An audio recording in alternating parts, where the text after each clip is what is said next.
Mais uma aula de linguagem de programação. Nessa aula nós vamos dar início ao tema programação lógica. Anteriormente nós estudamos um pouco da programação funcional, desse paradigma, e aí foi possível identificarmos que a programação funcional é muito diferente das metodologias de desenvolvimento de software usadas com linguagens imperativas. Agora nós veremos uma outra metodologia, um outro paradigma, que é o de programação lógica.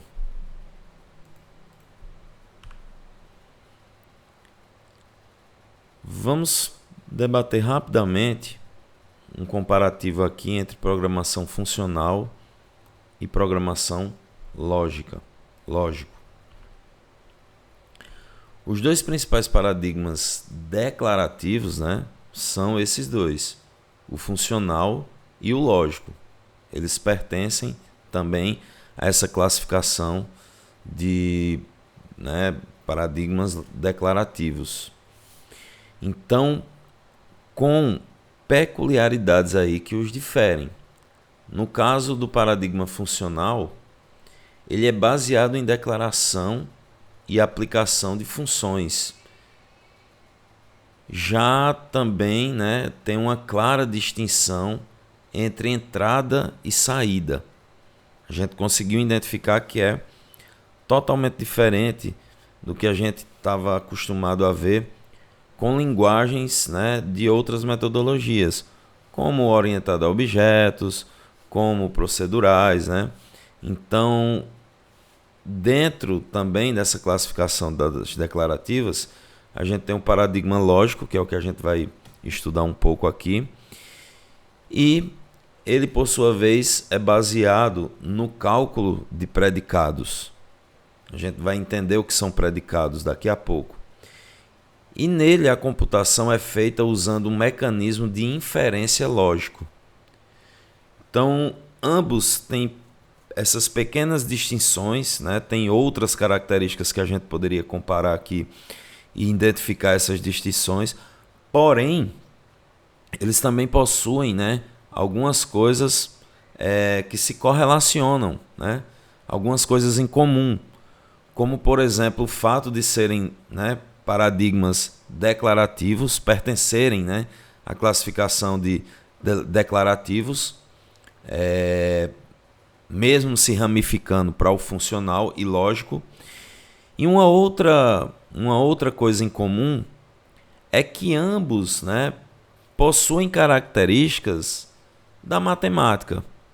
Então a gente viu que o funcional baseia-se em funções matemáticas, naquela mesma sintaxe, ali naquela mesma ideia, sintaxe semântica, inclusive, eu posso citar também. Bem como o lógico também é baseado em uma parte matemática, que é justamente a parte de lógica da matemática. Tá? Vocês vão conseguir identificar isso também. Bom, e agora vamos focar já especialmente nas linguagens lógicas, falando um pouco rapidamente sobre a sintaxe. A sintaxe das linguagens de programação lógica é notavelmente diferente da sintaxe das linguagens funcionais, que estão dentro da classificação de linguagens declarativas, bem como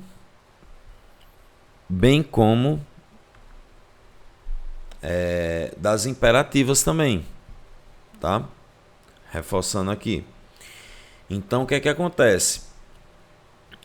A semântica de programas lógicos também tem pouca semelhança com a dos programas em linguagens imperativas. Essas observações, inclusive, trazem curiosidades acerca da natureza da programação lógica e das linguagens declarativas. Programação lógica é uma linguagem declarativa, mas diante desse argumento que se explica aqui sobre a sua pouca semelhança com as linguagens imperativas, acaba abrindo essa lacuna aqui quanto a curiosidade, né, de como isso funciona. E aí, estrategicamente, a gente começa fazendo uma introdução ao cálculo de predicados, que é algo que está incluído aí fortemente na programação lógica. Mas antes disso é imprescindível entender o que seria uma proposição. Uma proposição é uma sentença lógica que pode ou não ser verdadeira. Quando eu digo uma sentença, a gente pode pensar na ideia de uma frase. Ela consiste em objetos e relacionamentos de objetos uns com os outros. A lógica formal foi desenvolvida para verificar a validade dessas proposições que eu acabo de definir. Então, diante desse contexto, existe o que chamamos de lógica simbólica, que é usada para as três necessidades básicas da lógica formal. São elas, as três necessidades: expressar proposições. Então, a lógica simbólica pode ser usada com essa finalidade: expressar as proposições, né, as sentenças, expressar os relacionamentos entre essas proposições e também descrever como novas proposições podem ser inferidas a partir de outras que se assumem verdadeiras. Então existe essa possibilidade também, né? Então a lógica simbólica é usada diante dessas três necessidades, né, na lógica formal. E aí, para a gente ter uma ideia do que eu afirmei há pouco tempo atrás sobre o que tinha de comum, né, a programação lógica e a programação funcional, quando eu argumentei sobre a matemática, né, que isso era algo em comum para ambas essas metodologias. Então, no caso especificamente da lógica formal, que é o que estamos estudando agora, ela tem uma forte relação com a matemática. Muito da matemática pode ser pensado em termos de lógica. Os axiomas fundamentais de teoria dos números e dos conjuntos formam o conjunto inicial de proposições, os quais se assumem verdadeiros. Então, isso é totalmente utilizado na programação lógica. Os teoremas são as proposições adicionais que podem ser inferidas também a partir do conjunto inicial, coisa que também está fortemente aplicada à programação lógica. Então, a forma particular de lógica simbólica usada para programação lógica é definida como cálculo de predicados. E aí, diante desses conceitos introdutórios, eu já vou iniciar a falar mais especificamente e tecnicamente sobre a programação lógica. Então, diante de suas características, por último, o que eu vinha falando sobre a matemática, a gente tem fortemente essa ideia de programar com lógica matemática. Outra característica é que o programa desenvolvido de forma lógica, aí, usando um paradigma lógico, uma linguagem lógica, é composto por uma base de dados e um conjunto de regras aplicadas a essa base de dados.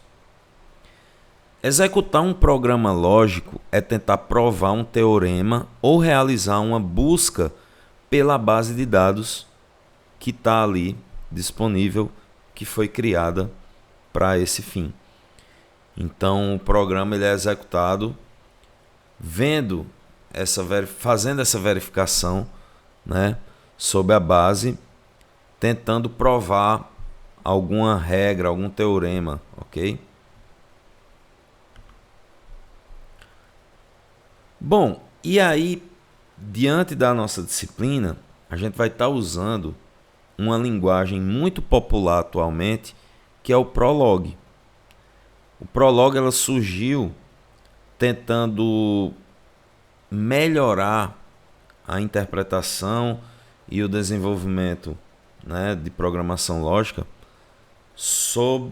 baseado assim em linguagens anteriores, né? Não existe apenas o Prolog como programação lógica. Ela atende puramente ao paradigma de programação em lógica matemática, porque ela foi inclusive desenvolvida para esse fim. De uso geral, porém associada à inteligência artificial e à linguística computacional. Então, a linguística computacional é referente a reconhecimento e reprodução da linguagem natural, a linguagem, a linguagem interpretada, por exemplo, pelo ser humano, certo? Então, ela é de uso geral, porém, pode ser associada à inteligência artificial e à linguística computacional. É muito utilizado nesse cenário aí, dessas áreas, melhor dizendo, né, de estudo na computação. Fazendo uma breve introdução agora à programação, né, lógica com Prolog, a gente tem um conceito de objetos e relações. O Prolog lida com objetos e relações entre eles. A palavra objeto vale salientar que não tem o mesmo sentido que em orientação a objetos, pois os objetos Prolog não têm métodos e não há herança. Então, não misturar em hipótese alguma objeto em Prolog com objeto mencionado na orientação a objetos, né, que é um outro paradigma. Em Prolog, objetos são apenas coisas sobre as quais queremos raciocinar.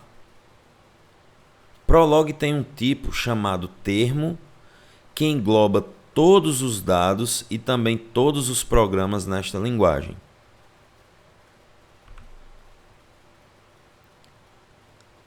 Um programa em Prolog é composto de fatos sobre certos objetos, que eu defini no slide anterior, regras de inferência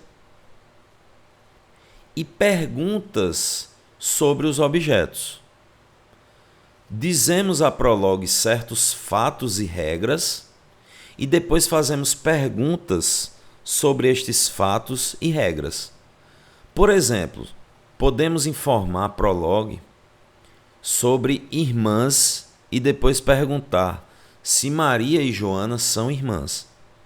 Prolog responderá sim ou não em função do que lhe dissemos.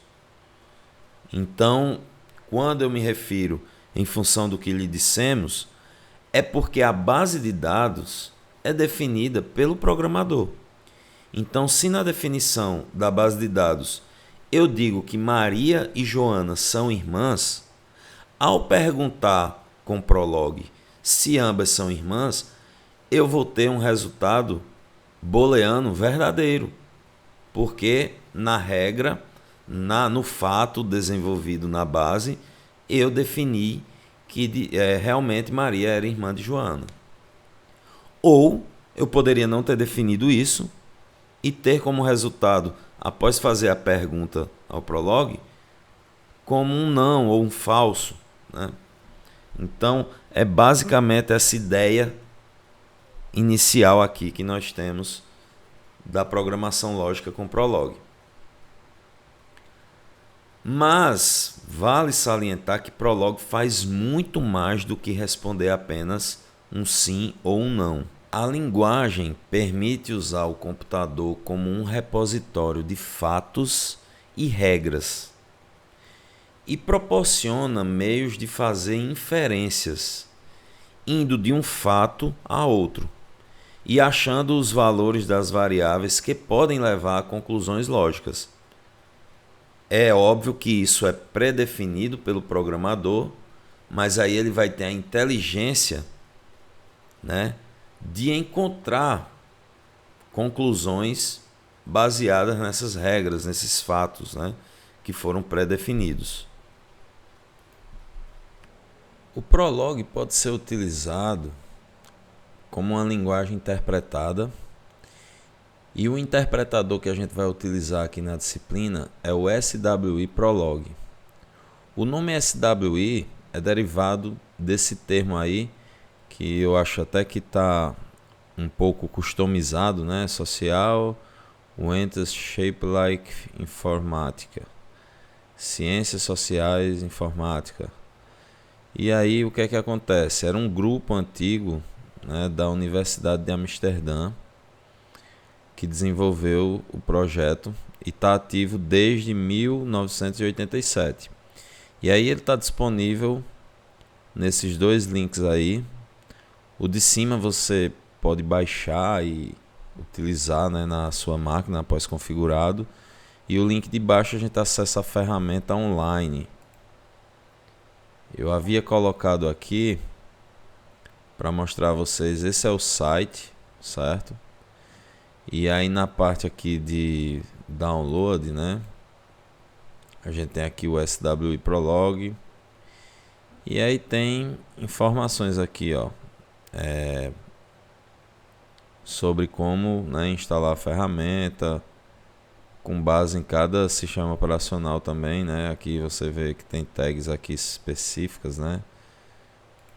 Vou clicar aqui em Windows.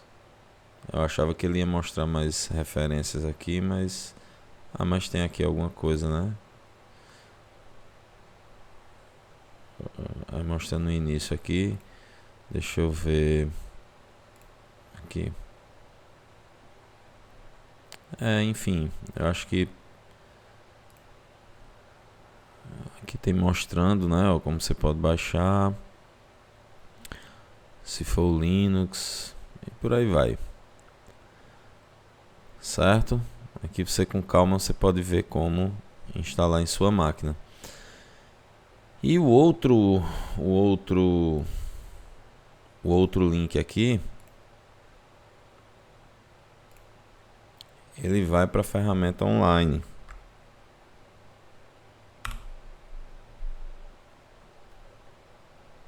Deixa eu baixar um pouquinho aqui para ficar melhor de vocês verem. Eu vou estar usando a maior parte do tempo aqui, tá? Eu não vou entrar a fundo aqui agora mostrando, porque eu vou falar mais sobre alguns conceitos ali. No final da aula eu venho aqui mostrar um pouquinho como é que funciona um interpretador online, tá? Então, retomando aqui, tem alguns conceitos que são imprescindíveis antes da gente começar, tá? Por exemplo, os átomos. Os átomos são os elementos básicos. Variáveis têm sentido matemático e vamos assumir que variáveis sempre começam com letra maiúscula e regras e definições são escritas com letras minúsculas, tá? Os fatos são a base de dados que a gente cria. Representam o conhecimento do programa. Podem ser uma propriedade de um elemento. Aqui tem um exemplo, ó, propriedade, entre parênteses, o elemento. Só fazendo aqui uma analogia, para vocês verem como cai bem a programação lógica diante do campo de inteligência artificial, imagina que você está montando um robô, você está criando um robô. E aí é óbvio que para que a gente consiga travar um diálogo com esse robô, você vai ter que ter criado uma base de dados, né, bem completa, para que a gente consiga ter esse diálogo com o robô, para tudo que ele recebe de informação, ele consiga processar e dar alguma resposta com base nesse banco que ele tem, que são os fatos, né? E aí é basicamente essa ideia. A gente também chama como uma relação entre dois ou mais elementos. A gente pode ter, né, como uma relação entre dois ou mais elementos. Aqui, ó, relação do elemento 1 com o elemento 2. Tá? Então, essa propriedade pode ser também interpretada como uma relação. Aqui nós temos alguns exemplos de fatos, para vocês já irem se inteirando aí da sintaxe. Eis alguns exemplos de como se informam fatos a prologue. Então temos aqui a propriedade, né? Na verdade, a relação, eu acho que cai bem melhor quando nós temos dois elementos aqui, né? Gosta Pedro Maria. Interpretando isso, traduzindo para uma linguagem natural, temos Pedro gosta de Maria. Gosta Maria Pedro. Em linguagem natural, teríamos a tradução de Maria gosta de Pedro. Já quando temos apenas um elemento, a gente imagina aqui mais como uma propriedade, né? Ouro, né? Valioso ouro. O ouro é valioso. Mulher, Jane, ou seja, Jane é mulher. Outro caso de relacionamento aqui, possui Jane ouro. Jane possui ouro. Observe que nomes de relações e objetos iniciam-se com letra minúscula. O nome da relação vem primeiro, depois vem a lista de objetos separados por vírgula e em volta em parênteses. Lembrando que eu vou sempre citar aqui como objetos ou como elementos. O ponto final é obrigatório ao final do fato. A coleção de fatos e regras que damos à linguagem prologue, ou melhor, para um interpretador, para resolver um certo problema, pode ser chamada de banco de dados, né? Ou base de dados. Perguntas. A forma de perguntas em prologue. Essa é a sintaxe. Você coloca a interrogação, aí a relação, né, que você quer testar. Possui Maria livro? Ou seja, Maria possui um livro? Então a gente está perguntando aí, né, se Maria possui o livro. Prologue tenta unificar o fato da pergunta com os fatos do banco de dados. Se Prologue achar um fato que unifica com a pergunta, vai responder que sim. Caso contrário, responderá que não.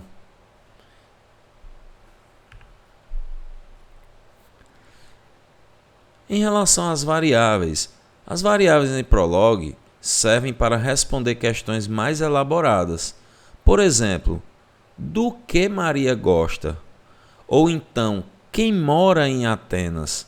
Notem que são perguntas que não se resumem apenas à ideia de um sim ou não, ou verdadeiro ou falso. A gente quer algo bem mais específico. Variáveis distinguem-se dos objetos por terem nomes iniciados com letra maiúscula. Considere o seguinte banco de dados. Temos aqui uma base já montada com o Gosta Maria Flores, Gosta Maria Pedro e Gosta Paulo Maria. Se fizermos a seguinte pergunta, Gosta Maria X, estaremos perguntando do que Maria gosta. Prologue responde X igual a flores. Então notem que nós definimos aqui uma variável para que ele nos respondesse, né, algo que fosse correlatado ao que Maria gosta. E aí ele vai na base de dados e identifica isso, o Prologue. Olha só, a pergunta gosta Maria X, ou seja, do que Maria gosta? Então ele retornou com flores, beleza? Ah, mas poderia ter respondido Pedro. Na sequência ele pega a primeira resposta. Conjunções consistem em questões mais complexas, como será que Pedro gosta de Maria e Maria gosta de Pedro? Elas podem ser feitas com conjunções, esse tipo de pergunta. Este problema consiste de duas metas separadas que Prologue deve tentar satisfazer. E existe uma notação para isto na linguagem. Considere o banco de dados. Temos aqui o banco de dados. Gosta Maria chocolate, gosta Maria vinho, gosta Pedro vinho, gosta Pedro Maria. A pergunta: gosta Pedro Maria, gosta Maria Pedro? Seria essa aqui. Será que Pedro gosta de Maria e Maria gosta de Pedro? Ó, será que Pedro gosta de Maria e Maria gosta de Pedro? Essa seria a forma mais complexa aí, um exemplo, né, de fazer pergunta. Uma regra é uma afirmação geral sobre objetos e seus relacionamentos. Por exemplo, suponha que queremos representar a seguinte dependência entre fatos. Pedro gosta de todo mundo que gosta de vinho. O que pode ser reescrito como Pedro gosta de X se X gosta de vinho. Passando um pouco para questão lógica. Em Prolog, regras consistem de uma cabeça e um corpo. A cabeça e o corpo são conectados pelo símbolo hífen, formado por 2 pontos e hífen, né? Eu acabei repetindo aqui o que eu já tinha dito, né? Mas é porque eu botei já para quando vocês estiverem fazendo a leitura aqui do material, tá? Então, ó, o 2 pontos hífens pronuncia-se se. Então é como uma condicional, né? A dependência acima seria escrita como Pedro gosta de X se X gostar de vinho. Se X gosta de vinho. Certo? Então essa é a forma de aplicar condicionamento. Bom, então para que vocês tenham noção de como usa o interpretador online, eu vou só fazer um pequeno exemplo aqui. Para esse primeiro momento, eu sugiro que vocês façam alguns exemplos do que vinha lá nos próprios slides, certo? Se quiserem antecipar algum conhecimento, pesquisando na internet, tudo bem. Fica a critério de vocês, mas para o momento eu não vou passar mais conteúdos para não encher de informações. Apesar de que é muito simples a ideia, ó. A ferramenta aqui, você vai escolher a opção aqui, ó, Create a Program ou Notebook, né? Here. Eu vou escolher aqui Program, certo? Você pode também, se eu não me engano, criar uma conta, até para ficar salvando aí na nuvem, eu acho, o programa e tudo mais. Deve ter alguns, eu não testei aí esse tipo de conta. Se eu quiser apenas usar aqui como empty, né, no profile aqui, eu posso deixar só para fazer eventualmente algum exemplinho aqui que eu queira, né? Então, vamos supor que eu crie o seguinte banco, ó. Possui Rodrigo disciplina. Na ideia de Rodrigo, eu, né, como professor, possuo uma disciplina. E aí, se eu quiser testar esse argumento aí, esse meu banco de dados, eu executo aqui da seguinte forma, fazendo uma pergunta, né? A sintaxe é usando aquela interrogação hífen, só que aqui ele já deixa predefinido. Então eu preciso apenas passar aqui a pergunta, né? Que é justamente a pergunta aqui, né? A relação, né?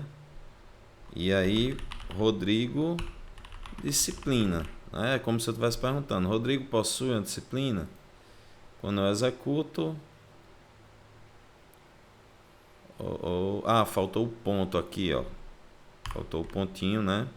Vamos executar de novo. E aí o retorno foi true, tá vendo? Verdadeiro, certo? Se eu perguntasse se Rodrigo possui, sei lá, livro, ele diz falso. Por quê? Porque eu não criei isso na base de dados. Porém, se eu tivesse criado aqui na base de dados que Rodrigo possuiria um livro também, quando eu executasse, ele daria true, ok? Então é bem simples aí a forma de uso, né? Por exemplo, um exemplo aqui também com variável, né, que eu acabei mostrando naquela hora. Se eu quiser descobrir o que é que Rodrigo possui, né, ó, vou colocar aqui como x, né, a variável aqui. Lembrando que tem que ser maiúsculo, tá? E vou dar um run. Aí olha qual foi a resposta, ó. Disciplina. Se eu clicar em next, olha só, ele continua na próxima linha a interpretação e me retorna livro. Tá vendo? Uma outra coisa que a gente ainda viu nos slides, né? Foi também se eu quisesse criar uma questão mais complexa, né? Por exemplo, eu vou fazer o mesmo exemplo que está lá no slide, tá? Mas aí eu sugiro que vocês criem outros também. Mas eu vou criar aqui o banco, ó, gosta Maria chocolate.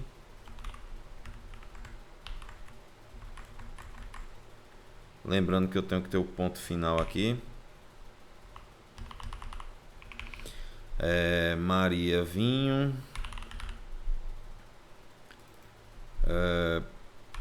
Aqui vai ser o Pedro.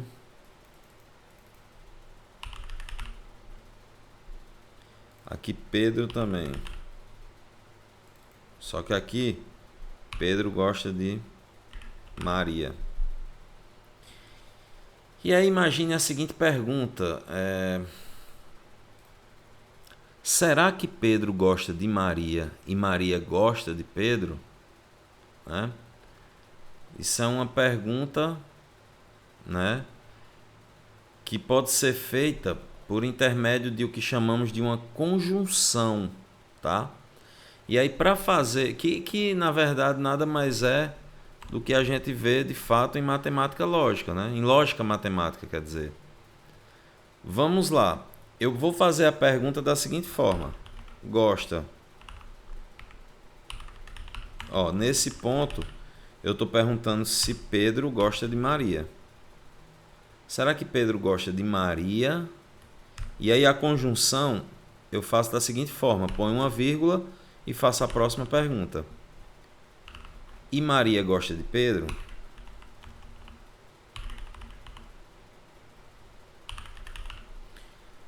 Se você ainda não lembra do que eu me refiro sobre conjunção, dá a ideia aqui do AND, né, de portas lógicas. Não sei se vocês recordam desse tipo de conteúdo, mas é como se a gente fizesse o seguinte.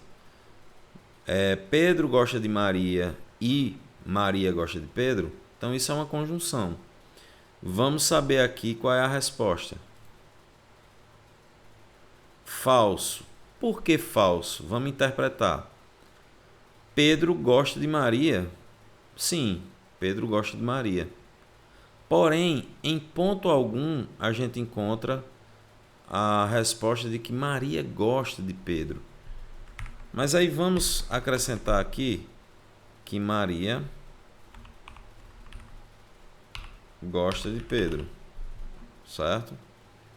Então, vamos executar novamente. E agora a resposta é true. Por quê?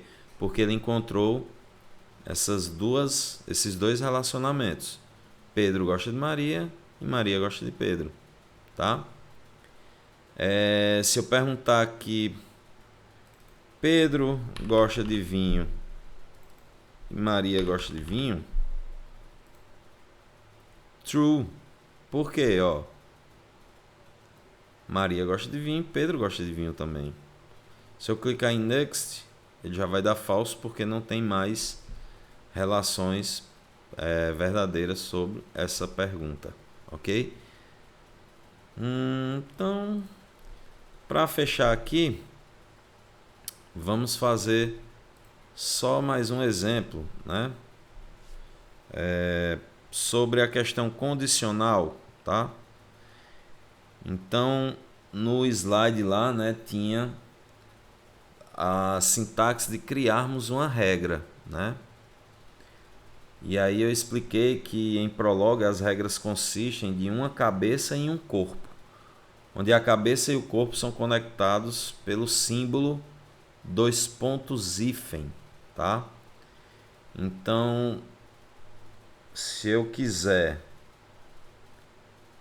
representar a dependência entre os fatos Pedro gosta de todo mundo que gosta de vinho, que é o que pode ser reescrito como Pedro gosta de X se X gosta de vinho. Ou seja, eu vou pôr a regra aqui, ó. Eu vou aproveitar aqui, vou colocar aqui gosta Pedro X gosta X vinho, que é basicamente o seguinte: Pedro gosta de todo mundo que gosta de vinho, só que aqui eu tenho que alterar para dois pontos hífen, porque esse dois pontos hífen representa a regra aqui condicional, ou seja, Pedro só gosta de todo mundo aqui se esse todo mundo aqui gostar de vinho. Então ele só vai gostar de quem gosta de vinho. Analisando aqui a base de dados, vamos fazer o seguinte: se eu puser aqui Pedro gosta de Maria, é óbvio que ele vai dar verdade, até porque tem aqui, ó, na base que Pedro gosta de Maria. Mas e se apagarmos? Na teoria ele não deveria gostar mais, né? Já que eu apaguei. Porém, eu pus uma regra aqui, que Pedro deve gostar de qualquer pessoa que goste de vinho. Maria gosta de vinho. Mesmo que eu não tenha mais a relação de que Pedro gosta de Maria, mas eu tenho aqui que Maria gosta de vinho, o que entra nessa condição aqui.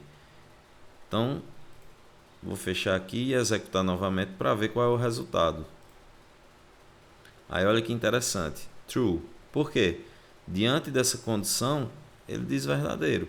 É tanto que se eu apagar aqui agora, o resultado é outro, é falso, tá? Vamos fazer o seguinte: Maria gosta...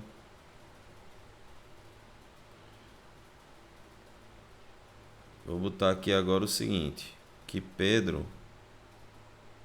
Aliás, vamos fazer uma brincadeira aqui para a gente ir vendo, a partir dos nexts que eu for dando aqui. Vamos botar aqui, ó,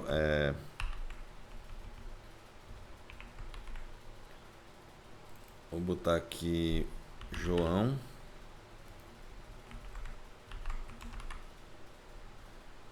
e Mônica. À medida que eu for dando um next, é para ele ter pelo menos no mínimo 3 trues, não é verdade? Ó, porque Maria gosta de vinho, e João gosta de vinho, e Mônica gosta de vinho. Não sei se ele contabiliza ele próprio, vamos ver aqui. True, ó, Pedro gosta de Maria. Por quê? Porque Maria gosta de vinho. Vamos pro próximo. Isso aqui é um retorno que a própria ferramenta está dando aqui para mim, certo? Para eu ter uma ideia a quem corresponde essa interpretação. Opa, no momento ele deu false agora. Ah, tudo bem, é porque o teste deve ser direcionado, né, gente? Deve ser direcionado. Então, se eu puser aqui Mônica,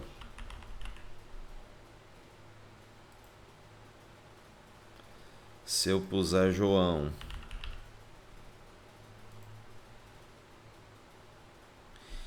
e se eu puser Beatriz, que gosta de chocolate?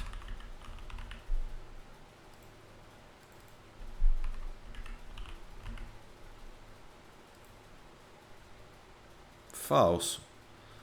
Por quê? Porque Beatriz não gosta de vinho. Em momento algum eu botei aqui na base de dados que ela gosta de vinho. E se eu botar um X aqui?